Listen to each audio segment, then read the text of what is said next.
Welcome, friends. Tonight, we're going to sneak into the lavish, bizarre, and sometimes unsanitary bedrooms of medieval royalty. This is where power, lust, and a complete lack of personal boundaries collided spectacularly. So, before you lose yourself in the story, take a moment to like this video and hit the subscribe button, but only if you truly love what I'm doing. And don't forget to let me know where you're watching from and what time it is where you are. It's fascinating to know we have friends from all over the world. Now, turn down the lights, find a quiet corner, and let's begin tonight's journey. King John, England's worst houseguest.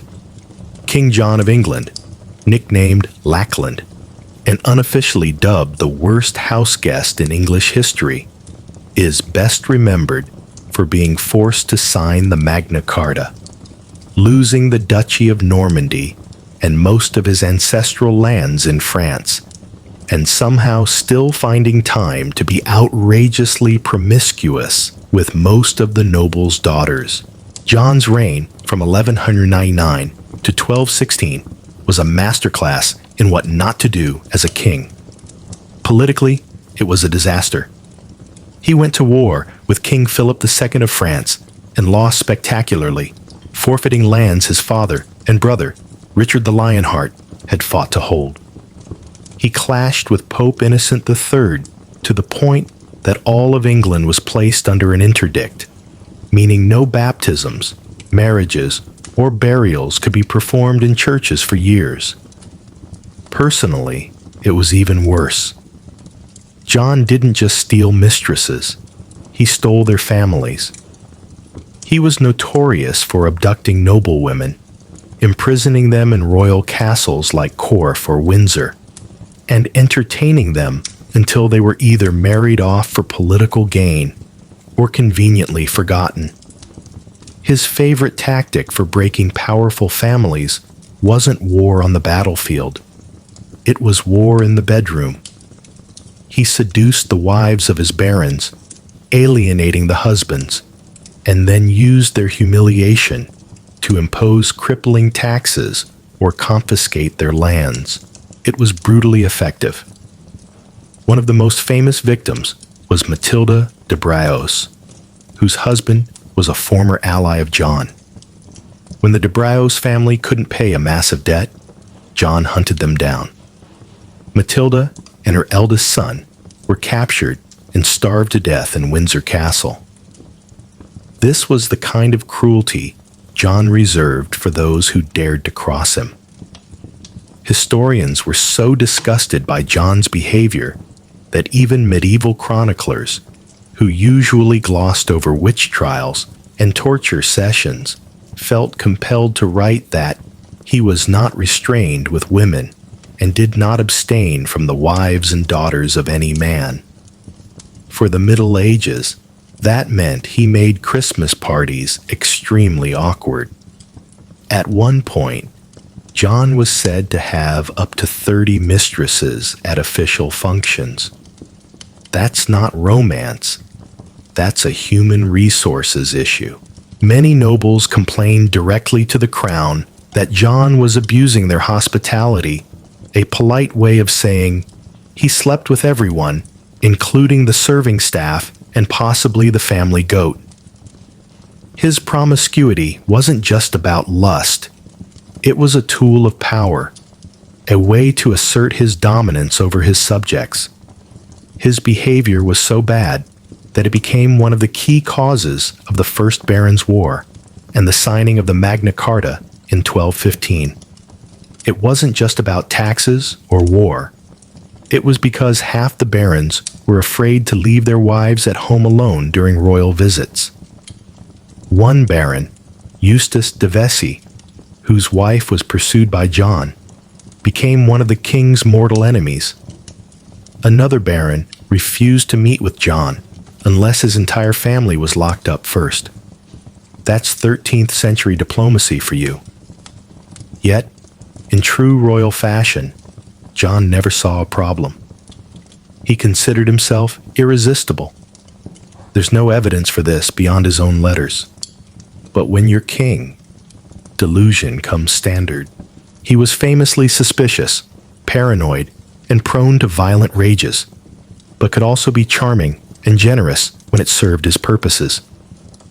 In the end, King John left a kingdom in chaos, a legacy of mistrust, and probably a few children no one dared mention at court. He was the kind of king who made people invent democracy just to keep him away from their families. Not the worst king in history, but definitely the one you'd never ask to babysit. Charles VI, the Glass King. Charles VI of France, also known as Charles the Mad, Charles le Fou, reigned from 1380 to 1422. And yes, he earned that nickname. It wasn't given lightly at a drunken party. His reign coincided with a chaotic period of the 100 Years' War, and his mental instability exacerbated the political divisions in France. He began his reign full of promise, young, handsome, talented. Then things started to go off the rails in 1392. During a military campaign through the forest of Le Mans, a ragged, wild-looking man rushed out and screamed that the king had been betrayed. At the same moment, a page accidentally dropped a lance, the metallic clang startling Charles. In a panic, he drew his sword and attacked his own knights, killing 4 before being subdued. This was his first recorded bout of madness, and it would not be his last. Afterward, he fell into a cycle of insane periods interspersed with brief moments of lucidity. He began to forget who he was, failed to recognize his wife and children, and at one point became convinced he was made of glass, insisting his servants wrap him in blankets so he wouldn't shatter while walking. He even had clothes made with iron rods sewn in to protect his fragile body. Not exactly the image of a strong monarch, but quite impressive in its creative paranoia. Most kings who believe they are delicate glass figurines would probably steer clear of scandals. But not Charles. He somehow managed to have a royal mistress, live with a paranoid delusion, and face a civil war all at the same time. A true multitasker. His long-suffering wife, Isabeau of Bavaria, tried to manage the court, while Charles did things like scream and run from mirrors and refuse to bathe for months on end for fear the water might make him dissolve. Meanwhile, his mistress, Odette de Champdivers, was quietly moved into the palace, introduced to everyone as his consolation, a medieval code for don't ask, just smile. For her part, Odette stayed with Charles through his most insane years. She must have had the patience of a saint or the property holdings of a queen. She was said to be the only one who could soothe the king during his rages. She combed his hair, listened to his glass-related ramblings, and helped him into his many layers of padded clothing so he could sit down safely. Nothing says passion like wrapping your royal lover in a suit made of pillows. One of the most tragic and bizarre events of his reign was the Bal des Ardents, Ball of the Burning Men, in 1393. During a rare moment of lucidity, Charles hosted a costume ball where he and 5 courtiers dressed as wild men in costumes of linen soaked in pitch and covered in feathers. They danced around torchlight. Naturally, the king's brother, Louis d'Orléans, arrived late and drunk, and out of curiosity, held a torch too close. The costumes instantly caught fire. 4 men burned to death in horror. 1 survived by jumping into a vat of water. Charles was saved by the Duchess of Berry, who quickly used her skirt to smother the flames. The incident sent Charles into another mental breakdown, and his dignity never recovered. Despite everything, Charles had 12 children, a few of whom were conceived during his seemingly lucid, or at least lucid enough, periods.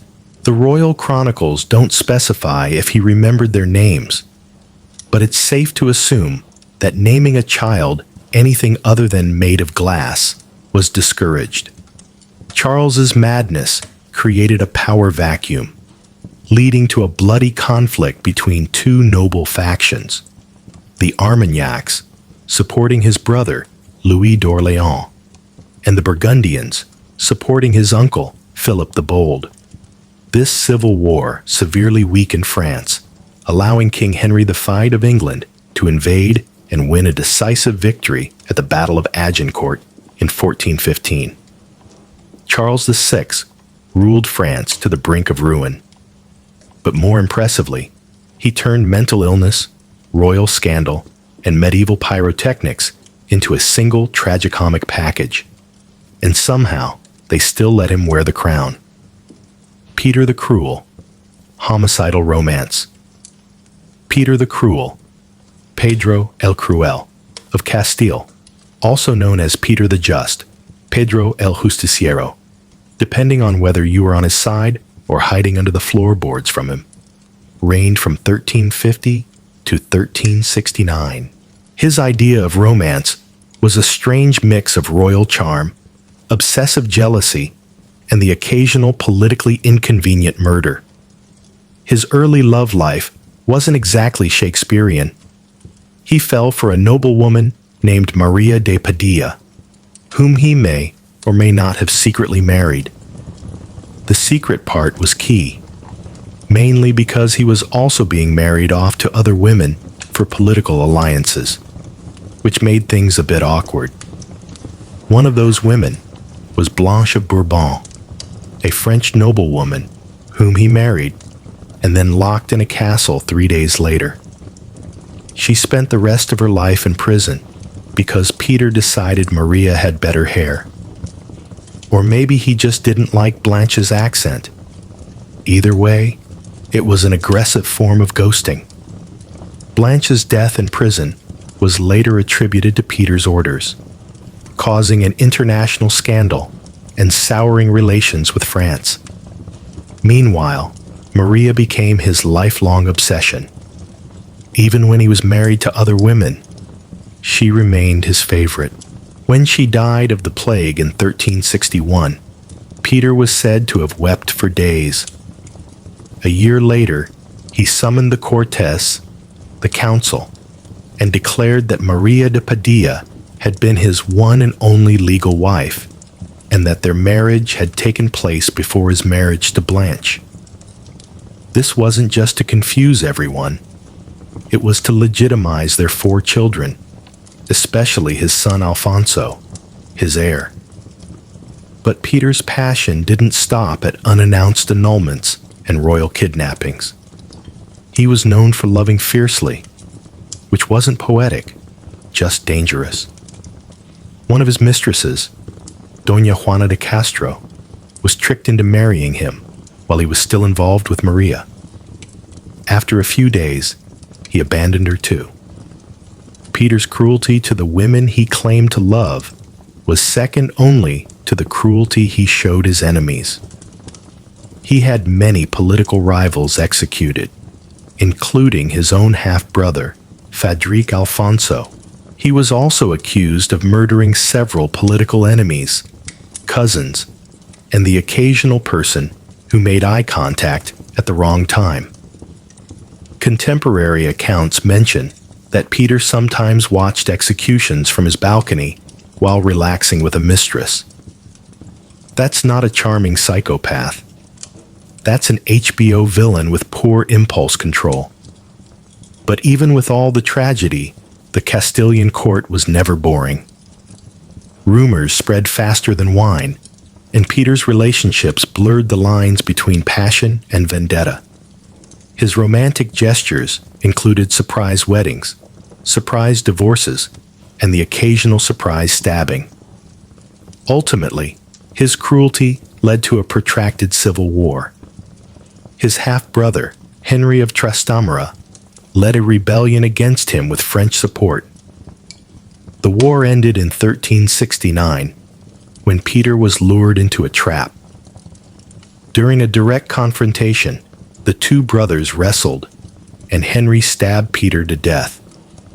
It was a rather symbolic act of family therapy, but Peter's reputation as one of Europe's most aggressive romantics lived on. If love is a battlefield, Peter brought siege equipment. Edward II, love, politics, and mistakes. Edward II of England, who reigned from 1307 to 1327, is best remembered for two things: losing to the Scots at Bannockburn and showing more affection to his male favorites than to his own queen. One of those things was considered treason. The other was considered a controversial dinner topic. Let's start with Piers Gaveston, Edward's childhood friend, rumored lover, and full-time fashion icon. Piers wasn't just close to Edward.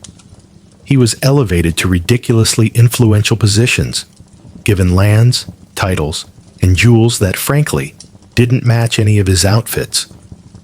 At Edward's coronation, Piers wore more bling than the royal crown and outshone the queen. A bold move when your survival depends on the nobles not hating you. Spoiler alert, they hated him. Edward's wife, Isabella of France, was naturally furious. She arrived with political expectations and a handsome dowry, neither of which included sharing the throne with her husband's best friend, possible boyfriend. Yet Edward remained utterly devoted. When the nobles demanded Piers be exiled, Edward sulked, sent him away, and then immediately brought him back. It was like a teenage breakup, but with castles and crossbows. Eventually, the barons had had enough and executed Piers. Edward was devastated. Imagine a full-blown royal crisis. Mourning clothes, public weeping, the whole medieval opera. Yet his grief didn't lead to self-reflection. It just made room for a new favorite, Hugh Despenser the Younger. Hugh made Piers look like a subtle footnote. He wasn't just Edward's advisor. He was basically the second king.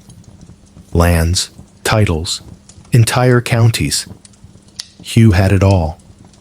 The rest of the nobility was furious. Isabella, by this point, had moved from an annoyed wife to a full-on revenge-seeking role model. She teamed up with a lover of her own, Roger Mortimer, an enemy of Edward's, invaded England and overthrew her husband. Edward was imprisoned, stripped of his crown, and possibly murdered with a red-hot poker. Yes, that rumor exists. No, we're not going to discuss the physics of it. Let's just say medieval revenge was rarely subtle. Edward II's reign was less about governance and more about personal drama. So intense it could have been a reality TV show.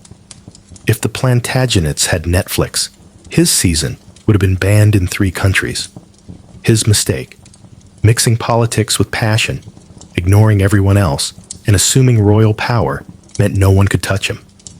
Turns out, in the end, everyone could.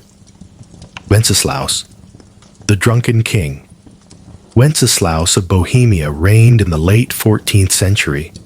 Though reigned might be a generous term, technically, he held titles like King of the Romans and King of Bohemia, but his real achievements leaned more towards things like public nudity, excessive drinking, and starting fights in his own palace.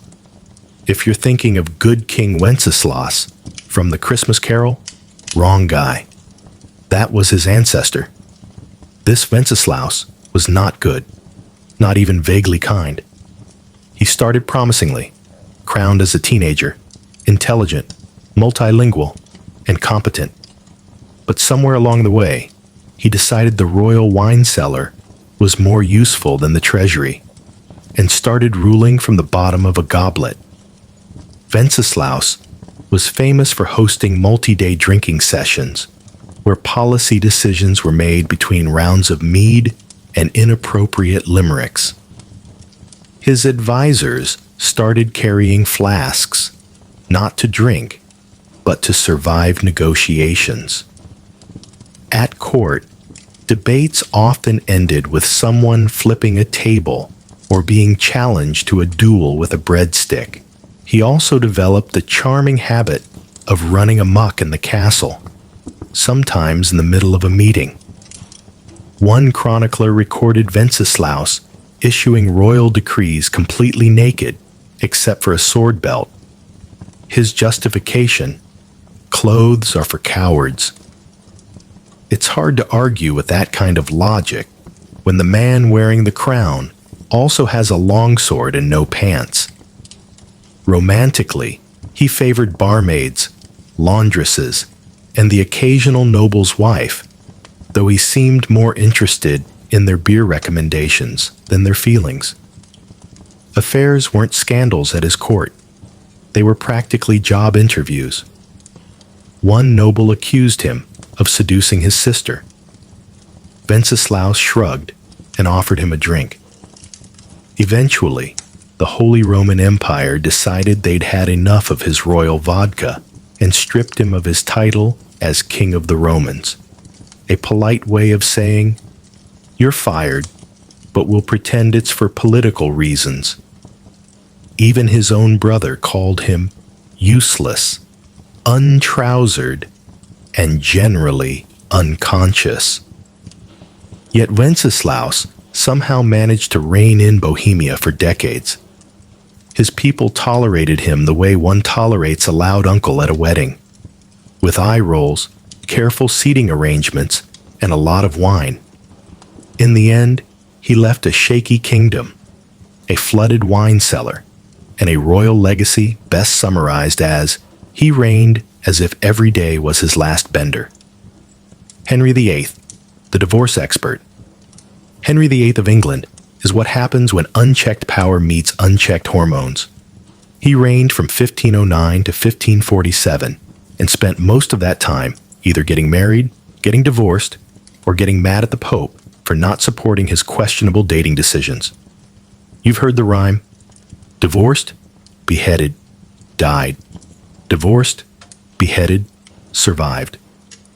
But that just scratches the surface of Henry's royal rom-com turned horror series, Catherine of Aragon, wife number 1. After 20 years of marriage, Henry decided God was mad at him for not having a male heir. Naturally, the solution wasn't introspection. It was to get an annulment, get excommunicated, and create an entirely new church. He invented Anglicanism just to date someone else. That's not devotion. That's pettiness on a cathedral-sized scale. Anne Boleyn, wife number 2. Henry wrote her passionate, obsessive love letters and some truly terrible poetry. She gave him a daughter, Elizabeth, who would later become one of England's greatest monarchs, but no son. This led to her being arrested for adultery, witchcraft, and possibly side-eyeing at court. She was beheaded. Henry moved on with the emotional depth of a potato. Jane Seymour, wife number 3. She produced a male heir, Edward, before tragically dying of post-birth complications. Henry mourned her deeply, by which we mean he waited a respectful 11 days before looking for wife number 4. Anne of Cleves, wife number 4. Henry chose her based on a flattering portrait. In person, he said she looked like a Flanders mare. That marriage lasted 6 months and ended in what we'd now call a no-fault divorce and a politely worded Yelp review. Catherine Howard, wife number 5. She was much younger and significantly less discreet.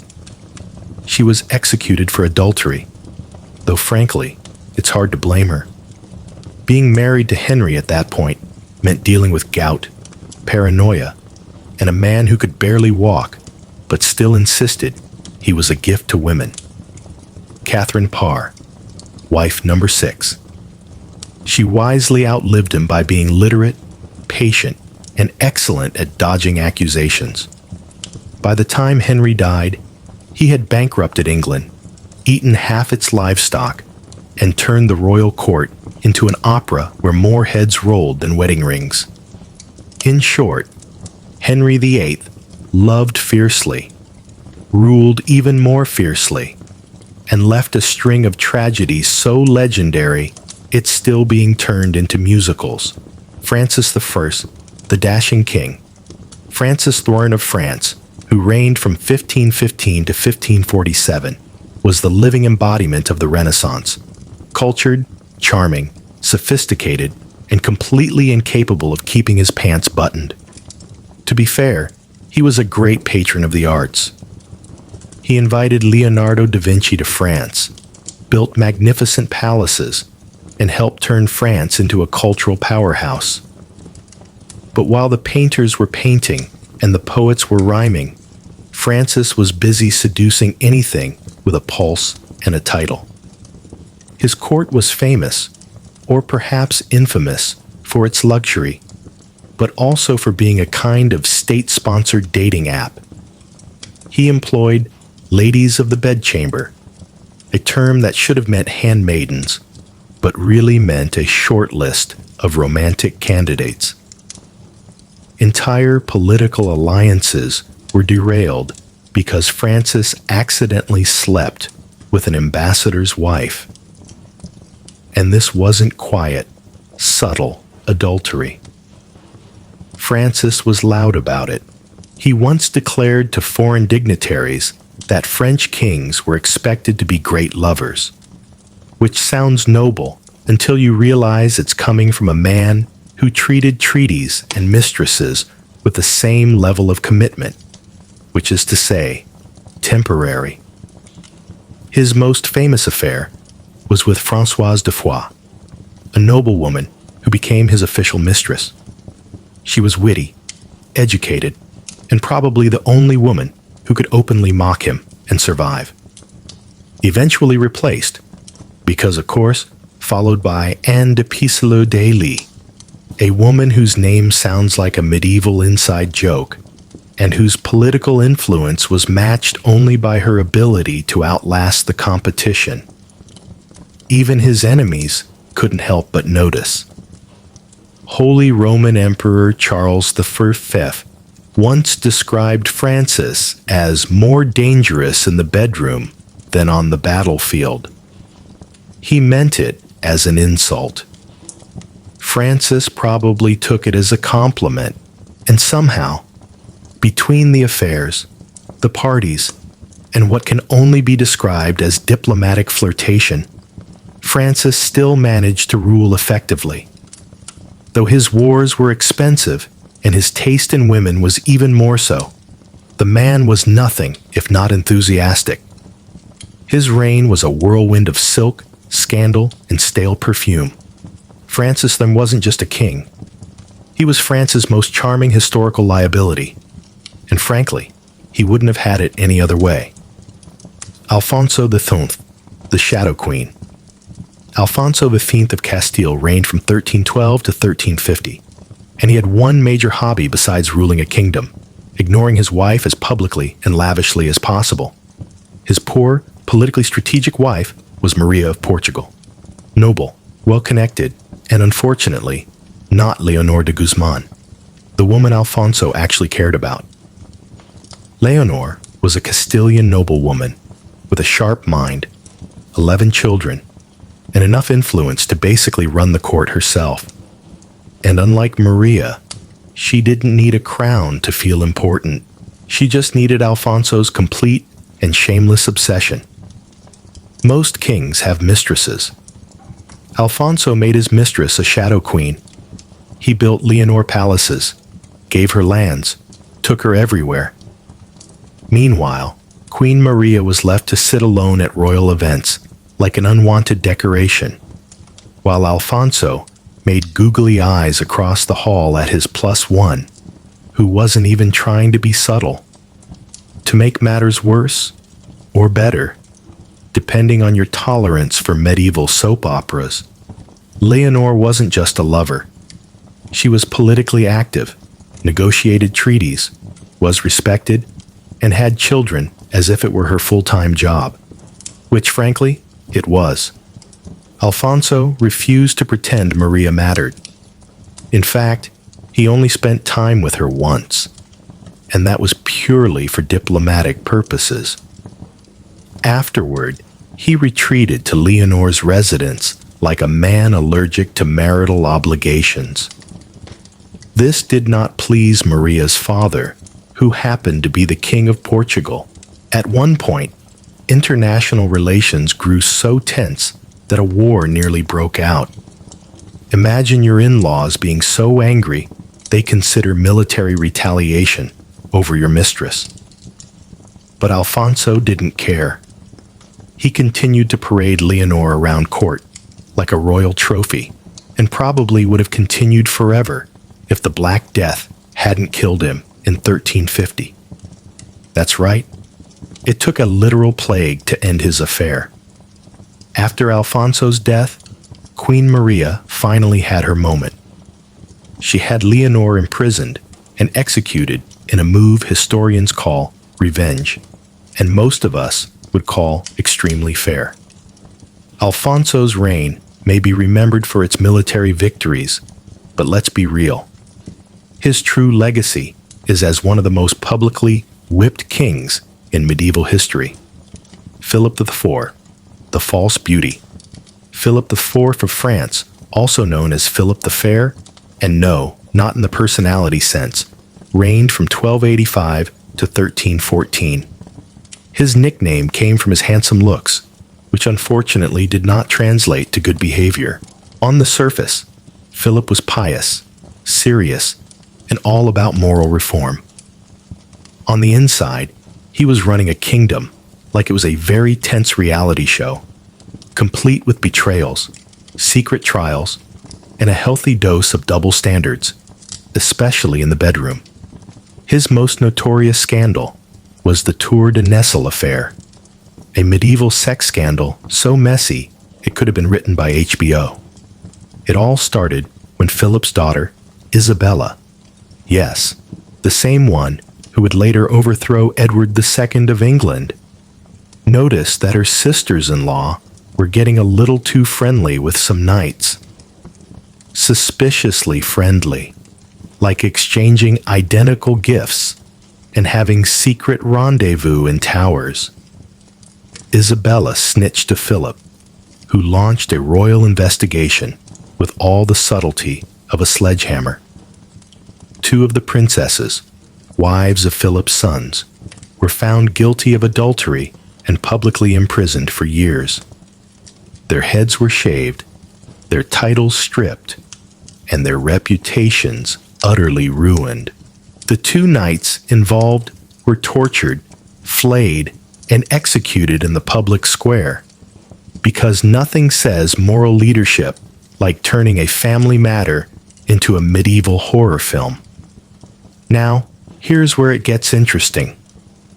While Philip was handing out brutal punishments like candy, rumors swirled that he himself kept a few mistresses tucked away in the private rooms of the Louvre. Some whispered that he maintained a secret group of young women available to entertain visiting dignitaries, for diplomatic purposes, of course. But unlike his daughters-in-law, no one dared question the king's private affairs. Because when you're the one writing the rules, it's amazing how sin becomes strategy. Philip also had a special knack for using religion when it was convenient. He went after the Knights Templar for heresy, but everyone knew it was for their money. It was the medieval version of arresting your banker and calling it divine justice. So yes, Philip may have looked like a model of piety and honor, but behind that chiseled jaw and royal gaze was a man with a deep commitment to hypocrisy and a working knowledge of where all the secret doors in the castle were. Sigismund, the amorous emperor. Sigismund of Luxembourg, King of Hungary, King of the Romans, and eventually Holy Roman Emperor, was the kind of man who collected crowns the way other men collect wine glasses, which he also collected enthusiastically. Reigning from the late 14th to the mid-15th century, Sigismund was intelligent, multilingual, and politically savvy. He also had a personal life so scandalous it would make a tavern bard blush. To start, Sigismund was married to Queen Mary of Hungary, a powerful woman in her own right. But marriage to Sigismund was more of a formality. He preferred his relationships less legal, more frequent, and ideally without a post-coital conversation. His romantic side projects included noblewomen, laundresses, and at least one Italian opera singer long before opera existed, which speaks to his innovative spirit. Court officials often lost track of his mistresses, not because there were too many, but because they changed so often. Some historians suggest they just started numbering them. At court, his mistresses had their own rooms, servants, and in one case, a private chapel, which is either very romantic or wildly inappropriate, depending on how you feel about praying next to someone's side piece. Sigismund also had a penchant for disguise, specifically dressing as a commoner and sneaking into towns. Sometimes it was for espionage, sometimes to flirt with local women under the guise of being a very tall merchant. Apparently, no one found this suspicious, even though he was the only merchant with a full retinue of servants wearing royal insignia. Yet the man reigned for decades, launched crusades, presided over the Council of Constance, and reformed imperial politics, all while carrying on affairs that would make even Casanova say, "Slow down, buddy." One ambassador once wrote that Sigismund greets all women as equals, especially in private, which, while vaguely progressive, also sounds as suspicious as a human resources violation. But despite his extracurricular activities, Sigismund remained incredibly popular, mostly because he managed to appear regal in public while quietly running the most chaotic love life in Europe. He wasn't just an emperor. He was a full-blown Renaissance man, part strategist, part statesman, and part scandal. And somehow, he always got away with it. Louis XV, the Endless Party. Louis XV of France, known as Louis the Beloved, reigned from 1715 to 1774. And when we say reigned, we mostly mean he hosted an endless royal party where governance was optional and silk bedsheets were not. He started promisingly enough, young, handsome, and ready to follow in the footsteps of his great-grandfather, Louis XIV. But somewhere in his 20s, Louis decided national policy could wait because he had a long list of ladies-in-waiting who were waiting to be served. Let's talk about the Parc aux Cerfs, the quiet little house near Versailles that Louis used for, let's call them, private auditions. Young women, often poor but beautiful, were discreetly brought in and rotated out like seasonal produce. There were so many mistresses that the palace guards probably had to have a filing system. His most famous mistress, Madame de Pompadour, was more than just a pretty face. She basically ran France from behind the scenes. But when she lost interest in the physical side of their relationship, Louis said, "No problem," and built a second harem instead. The logic was, keep Pompadour for her brains and wit. Keep the Parc aux Cerfs for everything else. It was all a very organized mess. Each girl received gifts, titles, and in some cases, a discreet home after her contract expired. It was France's most unofficial but strangely effective internship program. And the queen, Maria Leszczyńska? She was somewhere around, mostly being ignored. When she stopped having children, Louis treated her like antique furniture, too expensive to throw out, but no longer fit for the room. Scandal at court was so normalized that nobles didn't ask if the king had a mistress. They asked, "How many this week?" Even foreign ambassadors gossiped in their letters about the turnover rate at Versailles. It wasn't a monarchy. It was a brothel with better uniforms. Ironically, Louis actually thought he was a good ruler. Between the lavish balls, the discreet pregnancies, and the awkward silences with his wife, his reign, while not a disaster, set the stage for his grandson, Louis XVII, who would later lose his head, possibly because his grandfather spent too much time thinking with the wrong crown. In the end, Louis XV left a France in debt, a disillusioned court, and a royal reputation that can best be summarized as loved by women, hated by accountants. Christian VII, the Danish royal drama. Christian VII of Denmark reigned from 1766 to 1808, though reigned might be too strong a word. Stumbled through life while other people ran the country is probably more accurate. You see, Christian had a few issues. He was severely mentally ill, likely with schizophrenia, and wasn't particularly interested in the whole being king thing, unless it involved chasing servants with cutlery, which he seemed to find very amusing. This made him more of a royal mascot than a monarch. Christian had a wife, Caroline Matilda of Great Britain, a reasonable young woman who expected a somewhat normal marriage. What she got was a husband who enjoyed masturbating in public, talking to his own hands, and disappearing during state dinners to ride imaginary horses down the palace hallways. It's unclear what broke first, her patience or his grip on reality. And then Johann Friedrich Struensee, the king's physician, came along. Smart, ambitious, and very interested in power, Struensee quickly became the de facto ruler of Denmark, and, a little awkwardly, the queen's lover. Yes, that's right.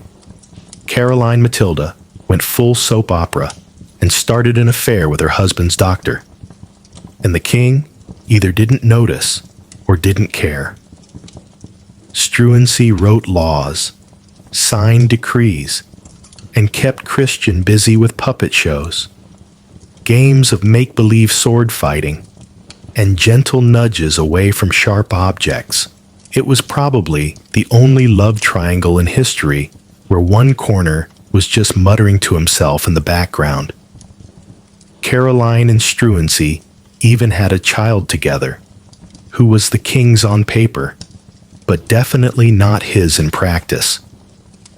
For a while, the two of them ran Denmark like a very progressive and slightly scandalous think tank.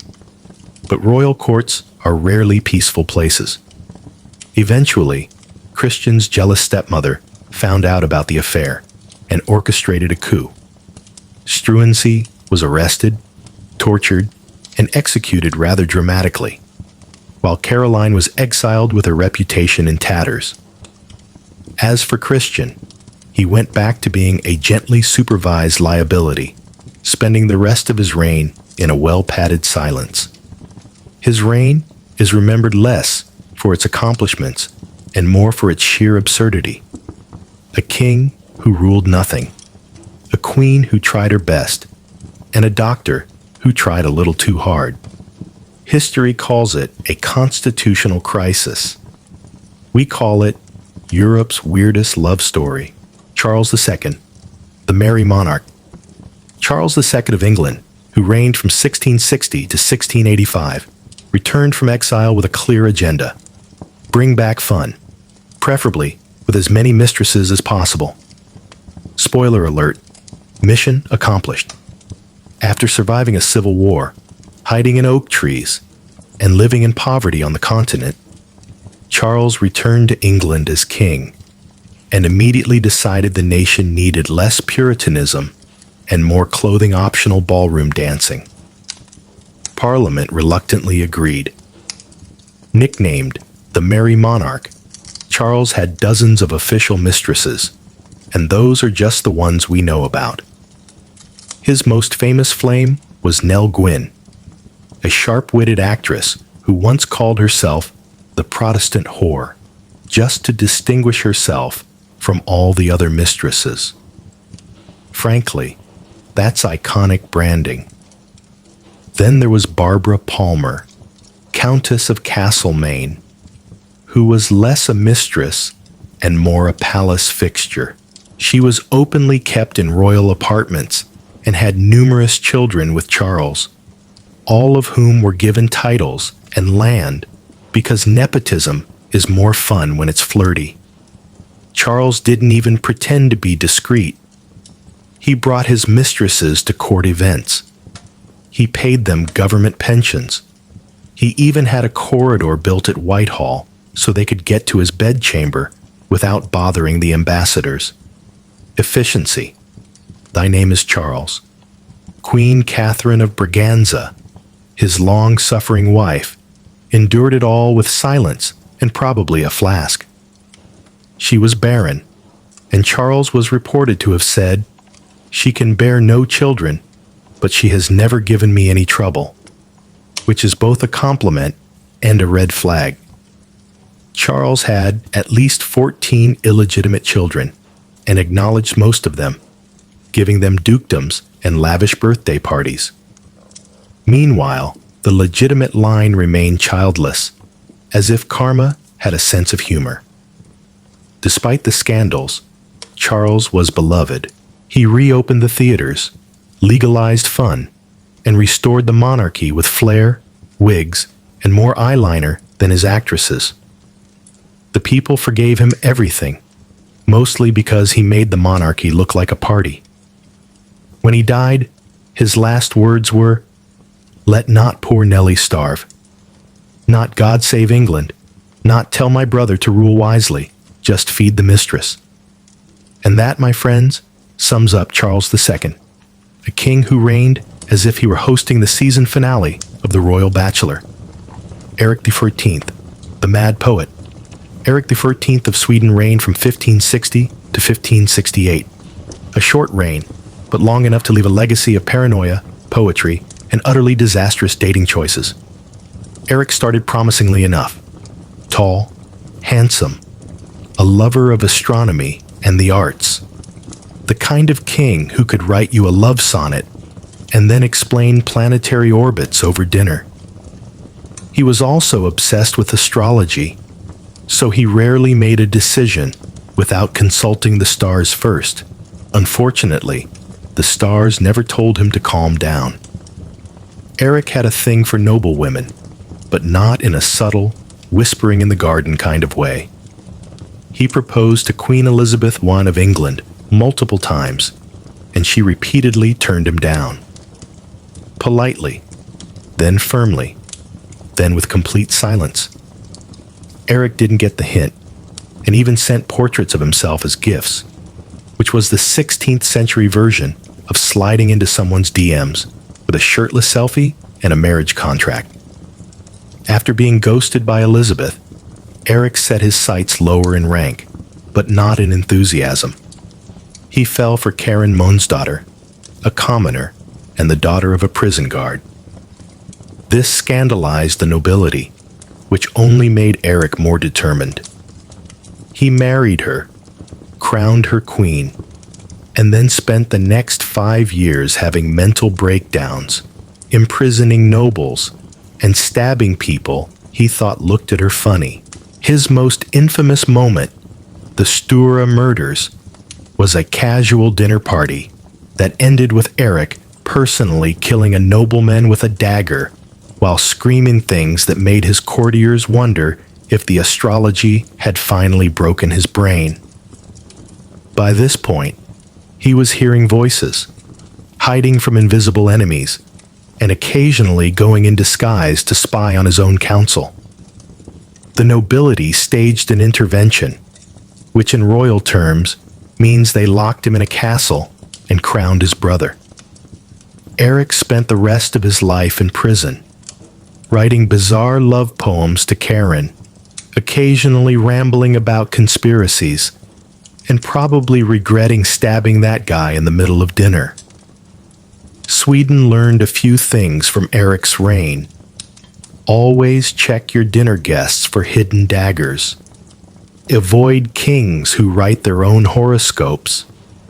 And maybe, just maybe, don't crown the man who insists the moon is whispering about treason. Ferdinand I, the mummy collector.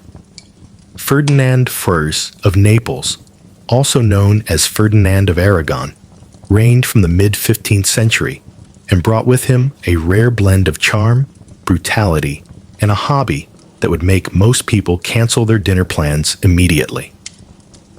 On the surface, Ferdinand was a cultured and effective ruler.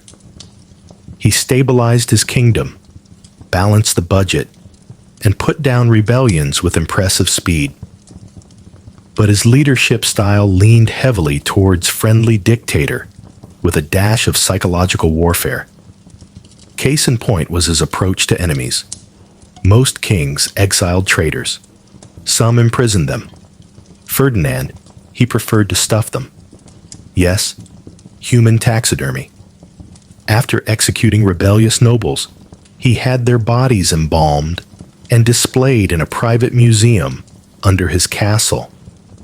It was called the Black Room, and he gave guided tours to foreign dignitaries, visiting ambassadors, and even potential traitors. Nothing says behave yourself like showing someone your gallery of preserved political mistakes.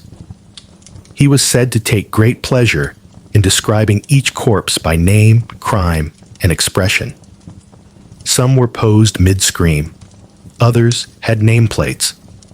One visitor fainted. Ferdinand found it hilarious.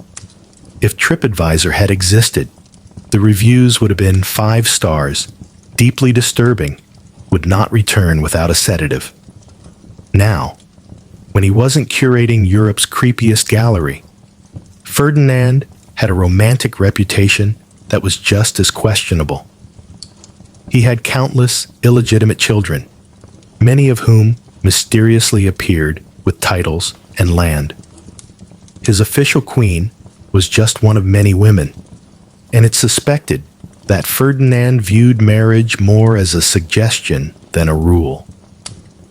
His mistresses ranged from noble women to peasants, with the only common factor being his complete disregard for discretion. Royal parties sometimes became flirtation contests.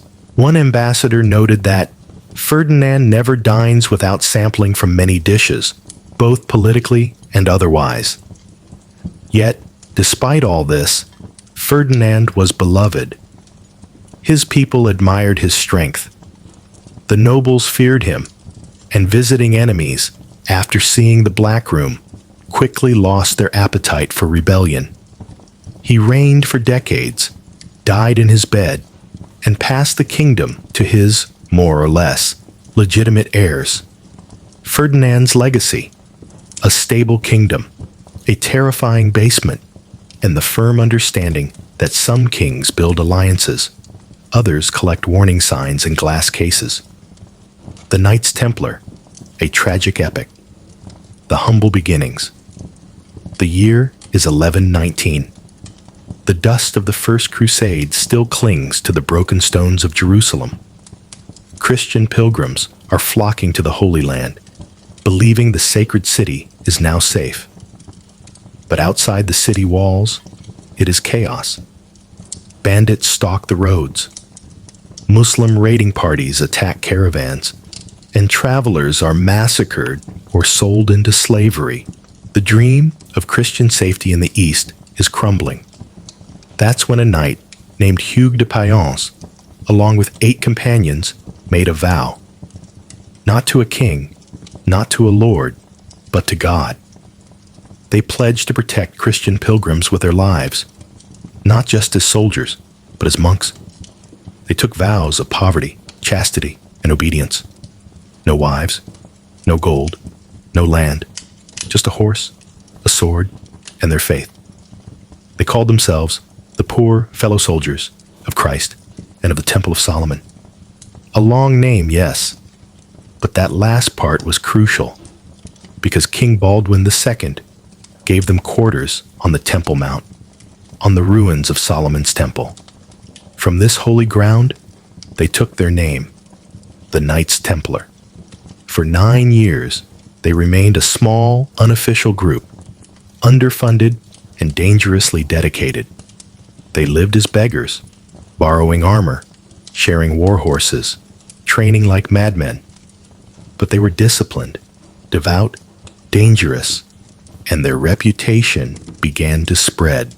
Before long, their strange blend of monk and warrior caught the attention of one of the most influential men in Christendom, Bernard of Clairvaux. Bernard was no ordinary abbot.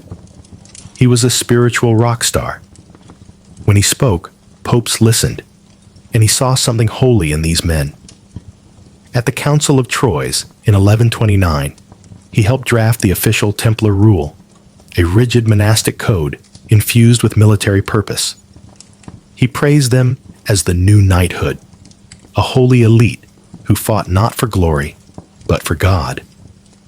With Bernard's blessing and the Pope's approval, the Templars were no longer just a desperate band of misfits. They were a religious order with divine approval. Donations poured in. Young nobles gave up lives of comfort to join their ranks. From the dirt of Jerusalem, the Templars were rising, holy, hungry, and now officially unstoppable. But they didn't know that their greatest blessing, their papal independence, would one day mark them for death. The warrior monks, with papal recognition and white mantles embroidered with a blood-red cross, the Templars were no longer just sword-wielding monks. They were the shock troops of Christendom. The Crusader states in the Levant, fragile Christian outposts in a sea of Islamic resistance, were constantly under threat, and the Templars were now the wall holding back the tide. Their rule was brutal but clear. Never retreat unless outnumbered 3-1. No ransom, no mercy, no fear. They trained daily, fought with fanatical discipline, and believed death in battle was the highest honor. While most knights fought for plunder and pride, the Templars fought with a terrifying sense of justice. They were God's wrath on horseback. During the Second Crusade, they proved their worth. While disorganized lords bickered and failed to take Damascus, the Templars held their discipline and cut through enemy lines. In skirmishes and open battles, their charges became legendary. It wasn't just their skill, it was their reputation. Muslim commanders began to identify them first in battle reports. The white-robed demons with the red cross. They didn't just fight, they fortified.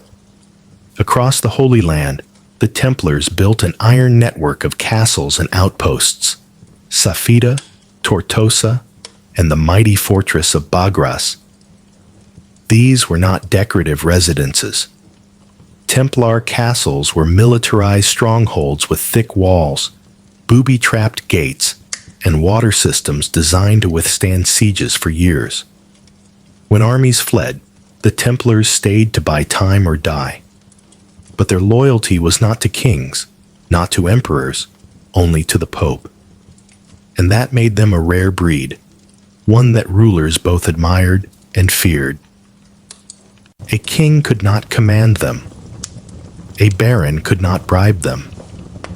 Only the Grand Master, chosen from within, could order them to fight or stand down. They were spiritually sovereign, even as they bled for the cross, and they weren't just recruiting soldiers. They were building a myth. Their rituals were secret, their rites austere, their discipline absolute. To many, they were holy. To others, they were ominous. Yet their popularity only grew. They had transformed from 9 dusty knights into an elite, continent-spanning order. But with fame came whispers, and with whispers came jealousy. The sword of God had grown sharp, but one day it would be turned against them. The bankers of God. They started with borrowed armor and a vow of poverty, but within a century, the Knights Templar were not just warriors. They were the most trusted financial institution in the world. They didn't set out to be bankers. War made them rich. Faith made them trusted, and necessity made them brilliant. It started with donations. Nobles eager to support the Holy Land gave them land, gold, livestock, even entire villages. The Templars didn't just hoard it. They managed it, carefully, strategically.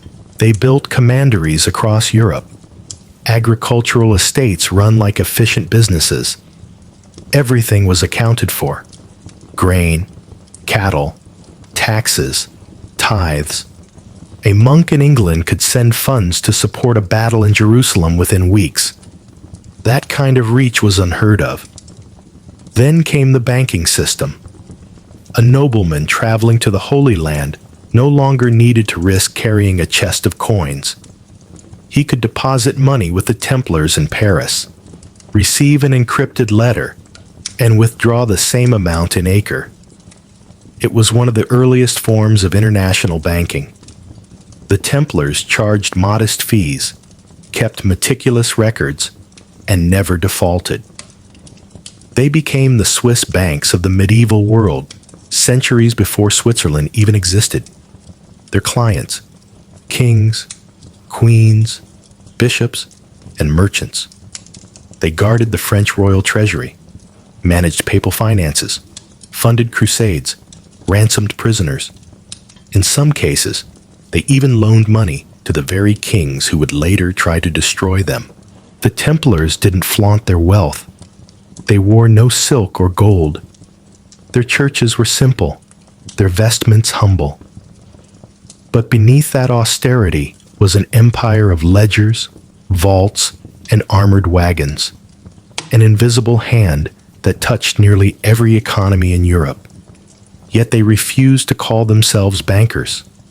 They were monks. Everything they did, they claimed, was in service to God. But the more gold they moved, the more enemies they made. The church looked the other way. After all, the Templars answered only to the Pope. But kings grew nervous. They owed the Templars vast sums and couldn't control them. What began as a mission to protect pilgrims had grown into something stranger. They were warriors without a battlefield, monks without a monastery, bankers without a kingdom. And while their coffers grew heavier, so did the weight of suspicion. Power without oversight. That's when the kings started sharpening their knives. The fall of the East. For all their power, the Templars were fighting a losing war. The Crusader states, Outremer, were castles on sand, constantly battered by the waves of a resurgent Islam. And leading that wave was Saladin, the brilliant Sultan of Egypt and Syria. Unlike the disorganized and often petty Crusader lords, Saladin was a unifying force, and he had one goal: to retake Jerusalem. In 1187, that goal was realized at the Battle of Hattin. The Templars were there, fighting to the end. But they were outmaneuvered, outsmarted, outnumbered, and surrounded in the blistering heat. The Christian army was annihilated. Saladin captured hundreds of knights. Most were ransomed. But when it came to the Templars, there was no mercy. He had nearly all of them executed. To Saladin, they were too dangerous to keep alive. The loss of Jerusalem wasn't just a military blow. It was a spiritual crisis. The city they had sworn to protect was gone. The Holy Sepulchre was back in Muslim hands, and with it, the Order's original purpose began to dissolve. Still, they rallied. The Third Crusade brought reinforcements, and Richard the Lionheart, who respected and relied on the Templars in battle. But even he could not retake Jerusalem. Over the next century, the Crusader states shrank like dying embers. City by city, they fell. Antioch, Tripoli, and finally, Acre in 1291. The last Templar stronghold in the Holy Land was lost. They retreated to Cyprus, where they set up a new headquarters and tried to remain relevant. But something had changed. They were still warriors, but there was no Holy Land to defend. What were they fighting for? Their castles stood empty. Their legend grew dusty. Their discipline, once their hallmark, began to fray. At the same time, rival orders like the Hospitallers were gaining ground. Accusations of arrogance, corruption, and pride followed the Templars across Europe. Some whispered they had grown too rich, too secretive.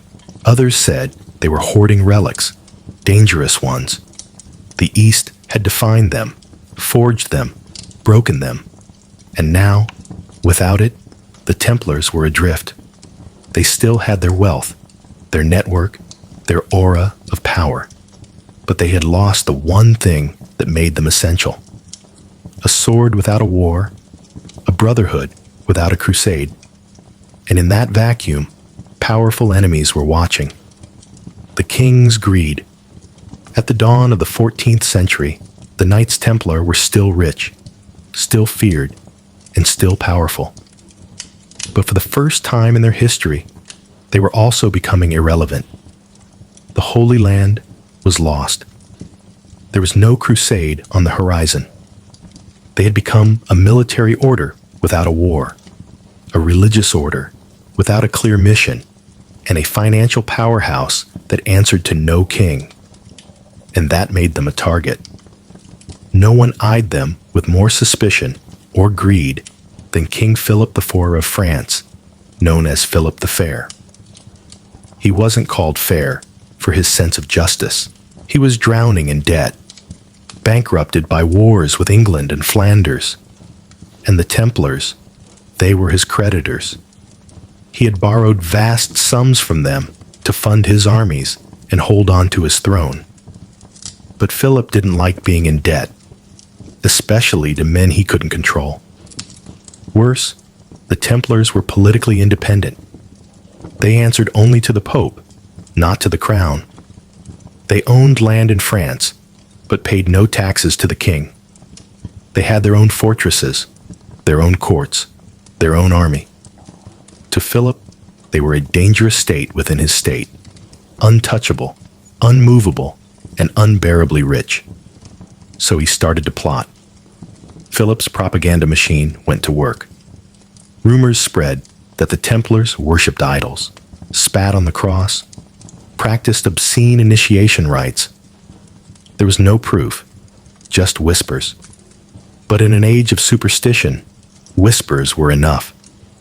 He leaned on his puppet pope, Clement V, pressuring him to investigate. Clement hesitated, but Philip didn't wait. In secret, Philip orchestrated one of the most coordinated mass arrests in medieval history. He set the date, gathered his soldiers, prepared his torturers, and on a cold October morning in 1307, Friday the 13th, he struck. Across France, Templar knights were arrested, interrogated, imprisoned, tortured. Confessions were forced. Some broke within hours, others resisted until their bodies gave out. It was treason wrapped in divine justice, and it worked. The public, once loyal, began to turn. The Pope, pressured and humiliated, found himself backed into a corner. The tide had turned, not in battle, but in politics. And the warrior monks, who had once charged into enemy lines, now sat in chains in dungeons, accused of sins no sword could defend against. The Purge, October 13th, 1307. The day that forever cursed Friday the 13th in the Western imagination. At dawn, across every corner of France, armed men moved in silence. Their orders were clear. Arrest every Templar you can find. No warning, no resistance allowed. The king's justice had arrived.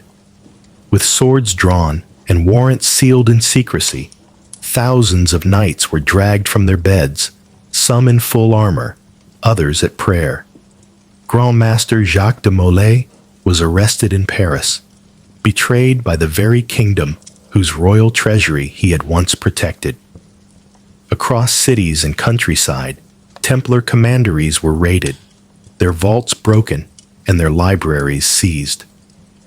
The charges were wild: heresy, idol worship, spitting on the cross, sodomy, demonic rituals.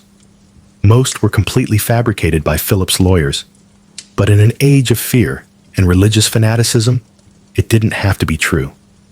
It just had to be believable. And the Templars, they were silenced with fire and iron. Torture chambers lit up across France. Men were stretched, burned, crushed, flayed until their confessions dripped like blood.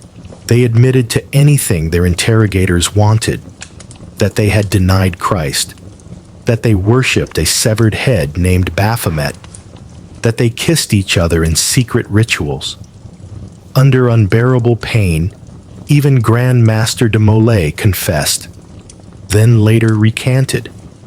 It was a show trial disguised as justice, a king destroying his creditors by accusing them of sins so vile no one would dare defend them.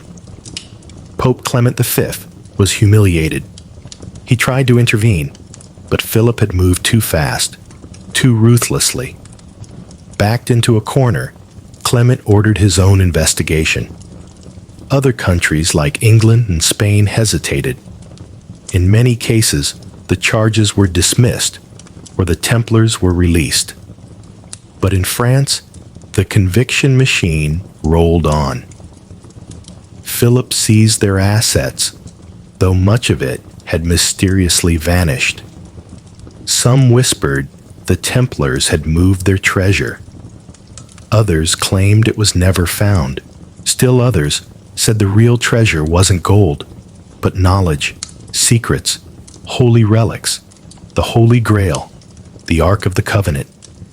Whatever the truth, the damage was done. The Templars were no longer a brotherhood. They were fugitives, prisoners, dead men walking. The king had struck his blow, not with an army, but with ink, fire, and lies. And the world would never look at the Red Cross the same way again. The end and the curse. By 1312, the end was inevitable. The Templars, once the most powerful military order in Christendom, had been reduced to broken men in dark cells. Their confessions, extracted under torture, were used as the justification for what came next. And what came next was dissolution.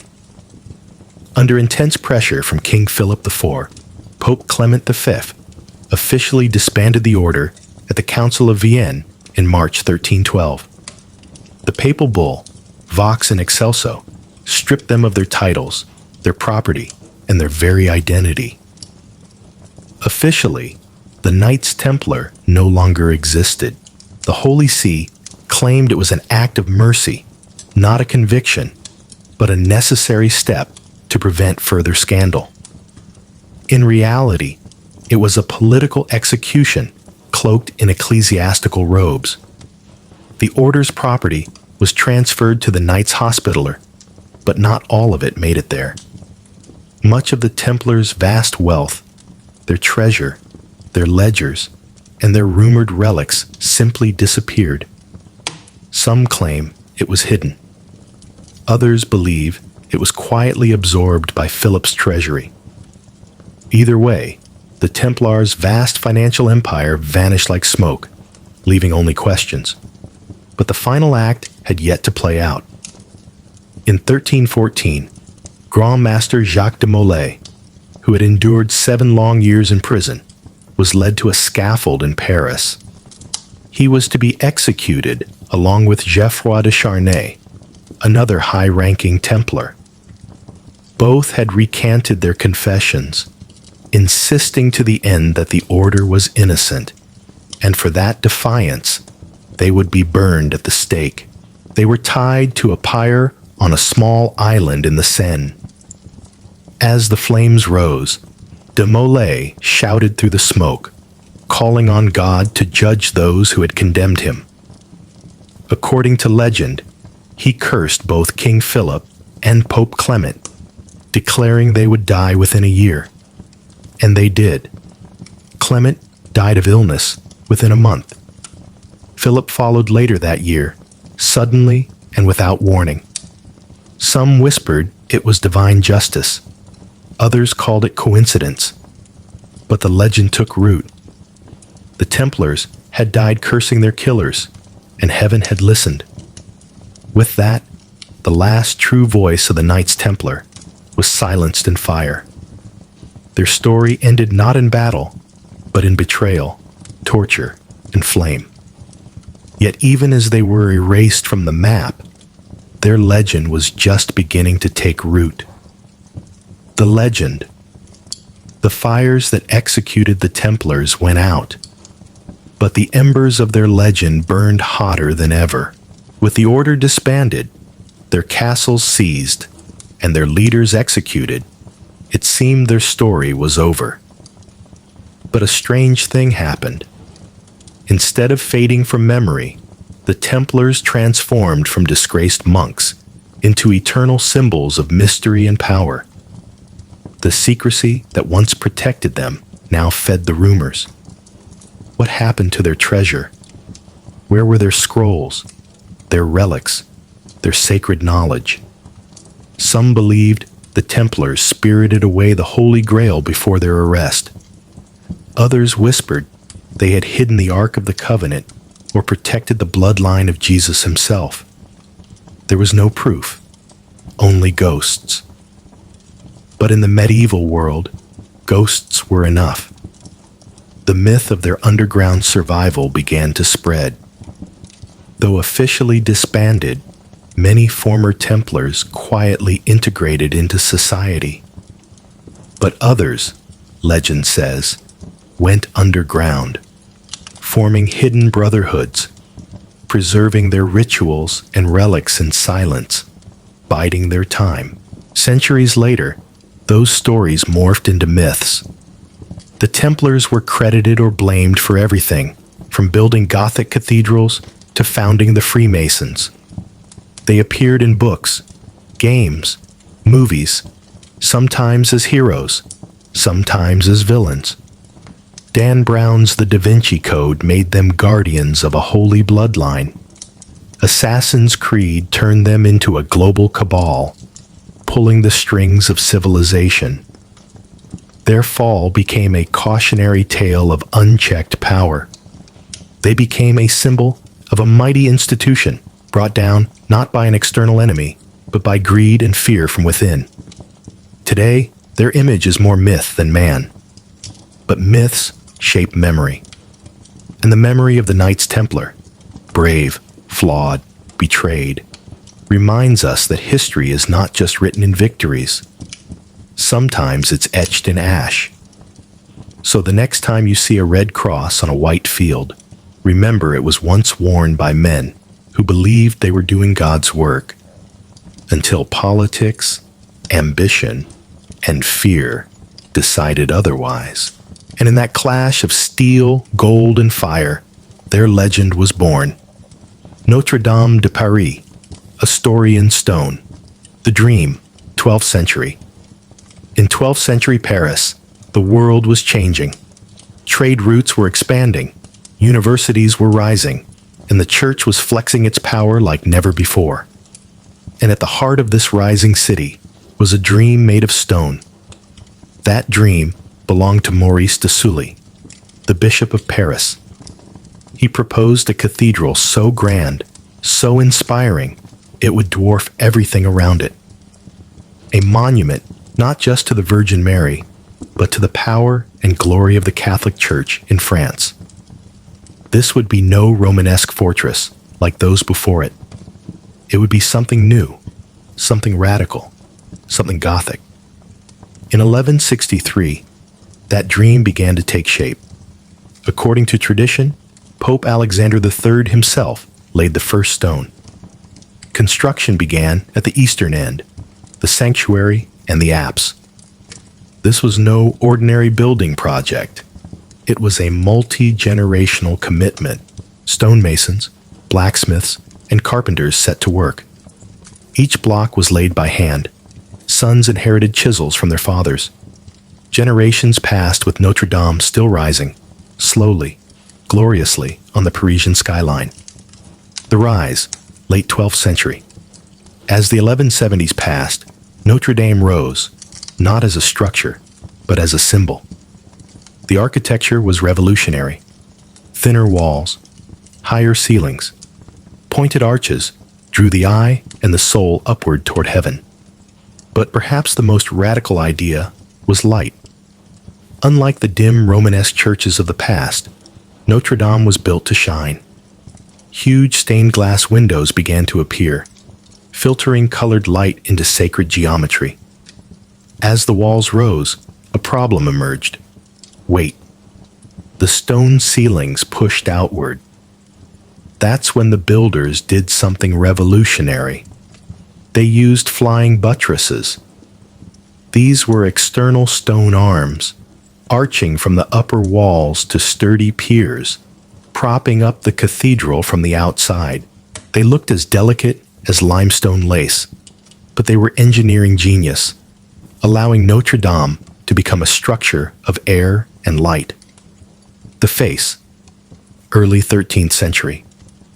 In the early 1200s, attention turned to the west. What rose there would become the face of the cathedral, the twin towers, and the grand western facade. The doors reached for impossible heights. Above them, sculpted rows of kings, prophets, and saints watched every visitor. The three great portals served as theological storytelling in stone, especially the portal of the Last Judgment. Inside the cathedral, work focused on the transepts. Under architects like Jean de Chelles and Pierre de Montreuil, these arms were adorned with new, even more ornate rose windows. The northern window represented the Old Testament, the southern, the New. The crown, late 13th, 14th centuries. By the late 1200s, Notre Dame had a face, a heart, and wings, but no crown. Plans began for the spire, an elegant needle pointing to the heavens. Built of oak and clad in lead, it was an engineering challenge and a spiritual statement. At the same time, gargoyles and chimeras emerged from the stone. Many served as waterspouts. Others were symbolic, guardians warding off evil. By 1345, nearly 200 years after the first stone was laid, the cathedral was considered complete. The stage, revolution, and revival, 14th, 21st centuries. For the next 4 centuries, Notre Dame was the stage for French history, coronations, royal weddings, and funerals. But when the French Revolution erupted in 1789, it became a symbol of oppression. Statues were beheaded, bells were melted down, and the cathedral was desecrated, becoming a temple of reason and even a wine warehouse. By the 1830s, it was crumbling. And then, in 1831, Victor Hugo's The Hunchback of Notre Dame stirred the heart of France, leading to a massive restoration in 1844, led by architect Eugène Viollet-le-Duc. He rebuilt the spire, taller and more ornate than the original. The cathedral survived 2 world wars. But on April 15, 2019, a devastating fire destroyed the roof and the 19th century spire. The world watched in horror as one of humanity's greatest monuments seemed to vanish. Yet, once again, it survived. The stone towers stood firm, the rose windows endured, and the people of France, along with the world, vowed to rebuild. Notre Dame has always been more than architecture. It is memory, identity, resilience, a church, a symbol, a survivor. Qing Shi, from prostitute to pirate queen. The rise. She was born in 1775 in Guangdong Province, China, at the height of the Qing dynasty. Her birth name was never recorded. History would know her simply as Qing Shi, or Zheng Yi's wife. But what she did with that name would shake empires and create a legend that would last forever. In her early years, she was a prostitute on a flower boat, a floating brothel, in Canton, a common reality for poor girls in 18th century coastal China. These boats catered to merchants, naval officers, and pirates. But she was not like the others. She had a sharp intellect, keen observational skills, and a burning ambition. She listened. She watched. She remembered names and connections. She made powerful clients talk. Gradually, she became more than entertainment. She became an information broker, a keeper of secrets that could make or break men's fortunes. And then came Zheng Yi, a powerful pirate lord who commanded the Red Flag Fleet, one of the most formidable pirate factions in the South China Sea. He was not the first pirate she had served, but he would be the last. Impressed by her intelligence, cunning, and deep knowledge of the underworld, Zheng Yi proposed marriage. She accepted, but not without conditions. In a move almost unheard of for her time, she negotiated her position. She demanded real power. She wanted joint control of the fleet, not just as a wife, but as a business and strategic partner. She would handle political alliances, manage the loot, and have a say in every strategic move. Zheng Yi, a shrewd leader, agreed. Whether out of love or wisdom, he knew she was an indispensable asset. Their marriage in 1801 was the beginning of one of the most successful pirate dynasties in history. Qing Shi quickly integrated herself into the political structure of piracy. She studied the hierarchies, the rivalries, and the codes of the pirate world. While Zheng Yi went to sea and conquered, she quietly built networks, recruited allies, and learned to rule from the shadows. But she wasn't in the shadows for long. When Zheng Yi died suddenly in 1807, possibly in a typhoon, many assumed his empire would disintegrate. Dozens of pirate captains waited to pounce, expecting a power vacuum. Instead, what they got was a takeover. Qing Shi stepped up, not with force, but with strategy. She took control of the Red Flag Fleet. She consolidated alliances, and in a stroke of genius, she married Zheng Yi's adopted son and second-in-command, Chung Po Tsai, securing both personal loyalty and military might. From prostitute to pirate queen in less than a decade, and she was just getting started. The Pirate Queen's Code. When Qing Shi took command, she didn't just inherit a pirate fleet, she inherited a floating kingdom. But instead of it dissolving into chaos after her husband's death, she tightened her grip and made it even stronger. Under her rule, the Red Flag Fleet didn't just survive, it multiplied. The South China Sea had long been plagued by pirates. But what Qing Shi commanded was unprecedented. She oversaw a fleet of over 300 ships, and within a year, that number grew to over 600. Some estimates suggest she eventually led over 1,800 ships, with up to 70,000 people under her command, more than the navies of some European powers combined at the time. She did this with ruthless pragmatism and a deep understanding of pirate psychology.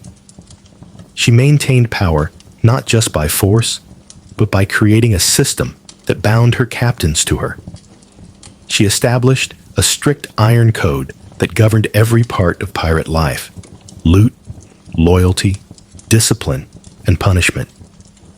This code was brutal, binding, and enforced without hesitation. Division of loot. After a raid, all plunder had to be presented at the fleet's central repository. The pirate responsible received a 20% share, while the rest went into a common fund. That fund, controlled by Qing Shi and her officers, was used for fleet maintenance, widows' pensions, bribes, and emergency funds. Stealing from the common fund wasn't just frowned upon, it was punishable by death. Discipline. Disobedience in battle was a capital offense. Cowards who abandoned their squadron or disobeyed orders could be flogged, executed, or thrown overboard. Desertion meant immediate beheading, treatment of prisoners. The code even addressed relationships. If a pirate captured a woman, he had to treat her with respect. Sexual assault was grounds for execution by beheading. She wasn't interested in chaos. She was interested in control. And the code gave her that. It created a reliable system where pirates knew the rules, the consequences, and their share. It bound loyalty not just to Qing Shi as a leader, but to the system she embodied. Amazingly, she allowed prisoners and coastal civilians to join her forces. In return, they had to swear allegiance to her code. Many did. Some joined out of fear, others out of admiration. Some simply understood that under Qing Shi, piracy was safer, more profitable, and strangely, more just than life under the corrupt Qing government. Her laws extended beyond the deck. Coastal villages under her protection paid tribute in exchange for safety and autonomy. Those who resisted were burned. Those who complied became part of her growing empire. She wasn't just a pirate, she was a monarch, and her code was the law. The war against the empire. By 1808, Qing Shi's pirate empire was no longer just a maritime nuisance. It was a national threat. Her fleet dominated the South China Sea, disrupting trade routes and raiding coastal towns with impunity. The Qing court, embarrassed and overwhelmed, was forced to act. But they were not ready for what they faced. The Imperial Navy launched a campaign to exterminate the pirates, sending multiple warships to hunt down Qing Shi's fleet. What followed was not a series of quick victories, but a humiliating display of court incompetence. Time and again, the Navy was outmaneuvered, outgunned, and outclassed by Qing Shi's forces. She knew these waters better than anyone. She used weather patterns, the cover of islands, and shallow waters to trap the heavier Qing ships. Her sailors could fight in coordinated units, transfer ships mid-battle, and lure enemies into ambushes with terrifying precision. On more than one occasion, entire Qing squadrons were captured, their ships incorporated into the Red Flag fleet. And the morale? The difference was staggering. While court officers were often corrupt, underpaid, or cowardly, Qing Shi's people were well organized and fiercely loyal, bound by her code and rewarded for victory. As the battles dragged on, the Qing's desperation became clear. They called on European powers, specifically the Portuguese and the British, for assistance in naval engagements. These foreign navies had more advanced ships and firepower, but they lacked the local knowledge and unity of purpose that Qing Shi's fleet possessed. Still, the pressure mounted. By 1809, a coalition of Qing, Portuguese, and Cantonese forces had blockaded parts of her fleet. Yet even then, she fought them off, retreating strategically and launching counterattacks that stunned her enemies. She wasn't just surviving, she was humiliating the court. But the war was costly. The prolonged conflict drained resources and exhausted soldiers. Even pirate empires can't sustain war forever. And while she remained undefeated at sea, Qingxi understood something crucial. Sometimes power isn't about winning every battle. Sometimes it's about knowing when to walk away with everything intact. She had no intention of dying at sea or being dragged in chains to a Qing court. She had another plan, one that would stun even her enemies: the surrender. By 1810, Qing Shi had done the impossible. She had held off the might of the Qing court, humiliated foreign navies, and ruled the waves with unmatched dominance. But she was also a realist. She knew that wars, especially those with endless fronts and growing enemies, could not be fought forever. Supplies were dwindling, alliances were strained, and her fleet, though still massive, was beginning to feel the weight of attrition. So she changed tactics. Qingxi reached out to the Qing authorities, not with a surrender, but with terms, bold ones. She knew she had the upper hand. The Qing had failed to defeat her militarily. Their own citizens feared her more than they respected the court. She could negotiate, not as a criminal begging for mercy, but as the leader of a state.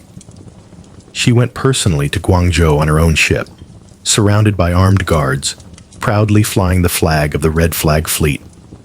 It wasn't a plea. It was a power move. She demanded a full pardon for herself and her entire fleet, the right to keep her property and loot, a military rank in the Qing Navy for her husband, Chung Po Tsai. The authorities, exhausted and humiliated, agreed. On April 18, 1810, Qingxi led over 17,000 pirates, men, women, and children, into the city, not in chains, but in a parade. Over 200 ships were surrendered, weapons were laid down ceremonially, and the entire pirate confederation was dissolved without a single drop of blood. There were no trials, no executions, no confiscation of property. Chung Po Tsai was given a captaincy in the Qing Navy and tasked with hunting other pirates. As for Qingxi, she retired safely. She kept her fortune, opened a brothel and gambling house in Guangzhou, and lived out the rest of her life in wealth and ease. She died in 1844 at the age of 69, a woman who had started at the bottom, built an empire, defied world powers, and ended her life on her own terms. She was not just one of the most successful pirates in history. She was one of the greatest naval commanders of all time. Conclusion. And so, our candle has burned to its end. Tonight, we have walked through the whispering corridors of history, witnessing passions that burn down kingdoms and schemes colder than dungeon stone. We have seen how absolute power not only corrupts absolutely, but also isolates, distorts, and sometimes shatters the human mind into pieces like the Glass King, Charles VI. The throne is not a comfortable chair. It is a gilded cage, where every decision can be a death sentence, not just for enemies, but for the ruler's own soul.